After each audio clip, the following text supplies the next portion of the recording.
Hello, good morning mga ka-Peso Sense, ka-IMG at mga Kaiser Plan holders. So, mag-share muna ako ng screen.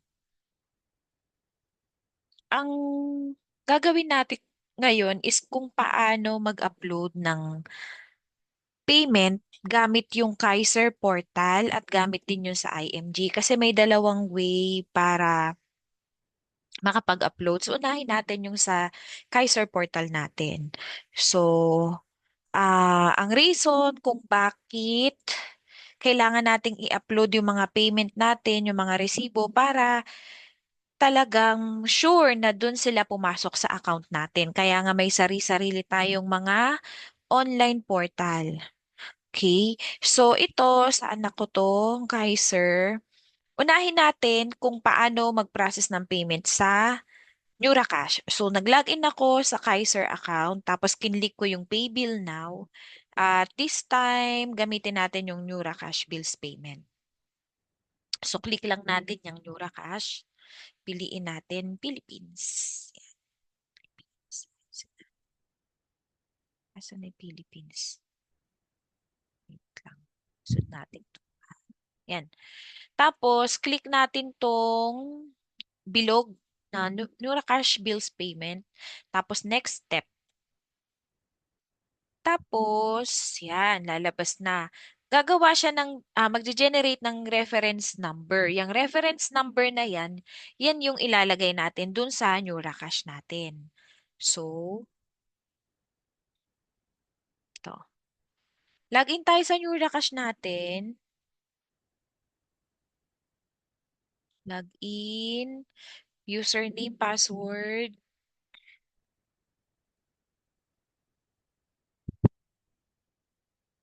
Yan.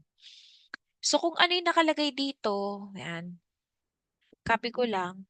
Nakalagay dito subscriber name pangalan ko. Pa-process natin yan dito sa bills payment.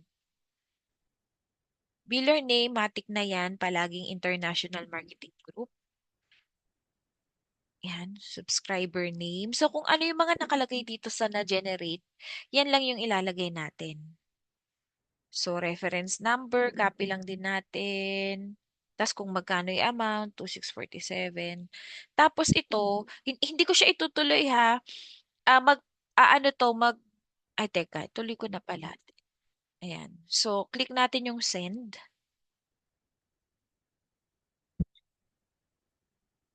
Tapos mag-OOTP or may one-time PIN na masisend sa email natin.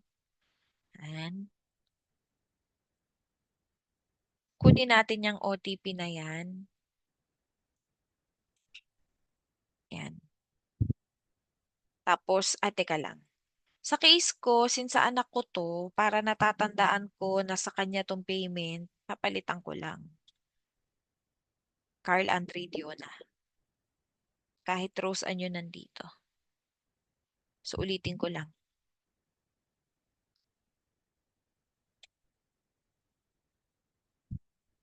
One-time PIN. Yan.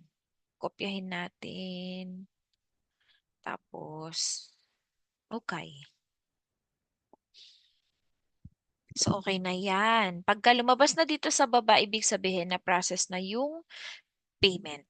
Now, ang gawin naman natin, paano mag-process ng payment gamit yung sa IMG portal natin. Kasi minsan, yung iba ayaw mag-login sa Kaiser or sa sarili nating OPMS. So, mag-login tayo sa IMG portal natin. Tapos, yan. Punta lang tayo sa kiosk 2. Pwede tayo mag-search by name. So, pagka ganon, login lang tayo dito ulit. Kailangan natin mag-login. Pero kung nakaredy naman sa atin yung application number, so meron akong ipaprocess dito. Kung meron tayo ng application number, pwede yun. Dito tayo pupunta sa Kaiser International Health Group. Click natin yung regular subpay. Tapos, dito, yan, paste lang natin yung application number. Pag lumabas yung name, click natin. And then, automatic na magpa-populate yung mga information dyan. Teka, kunin ko lang yung,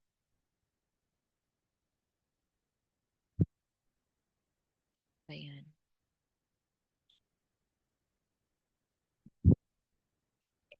kasi, yan. So, automatic lumabas na 2647. Click natin yung next. Tapos, syempre, first name at last name. Type natin. First name, tsaka last name. I-type. So, pinapi-paste ko na lang since meron naman sa akin. Tapos, yung email address para dun masasend yung payment ay yung resibo. Tapos dito, ang ginamit niya is online bank transfer ng BDO. So ito yung pipiliin natin, bank transfer. Tapos Philippines. Dito, dash na lang ang nilalagay ko. Tapos click to, yung bilog, bank deposit. Tapos next step. Tapos since BDO nga yung ginamit, piliin syempre BDO. Depende kung saang bangko nag-transfer. Click natin yung select. Tapos dito, ayan, itong hyperlink na to, click here to send us the proof of payment for verification. Click natin yan. So, ang ginawa muna natin sa BDO online app natin, nag-process tayo or nag-generate ng send to any BDO account o yung online bank transfer na tinatawag. So, ito siya.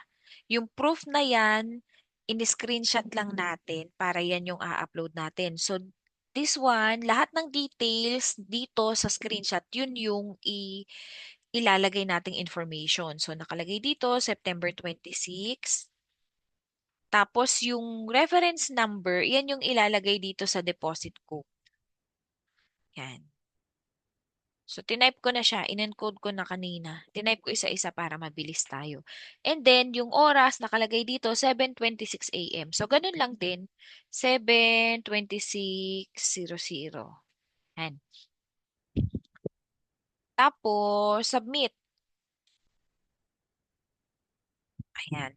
Yung payment natin, under verification yan, maximum 1 week bago ma-verify. Once approved na yan, automatic yan na lalabas na dun sa ating portal, sa Kaiser portal natin sa payment history. So, mag-wait lang tayo siguro a week bago ma-approve and then after a week, pag nasa portal na sa payment history, pag nandun na, okay na yon kasi automatic naman yan na mag-a-update para ma-process dun sa mga OPMS natin. So, ganun lang siya kadali. And thank you. Kung may tanong pa kayo, i-chat nyo lang ako.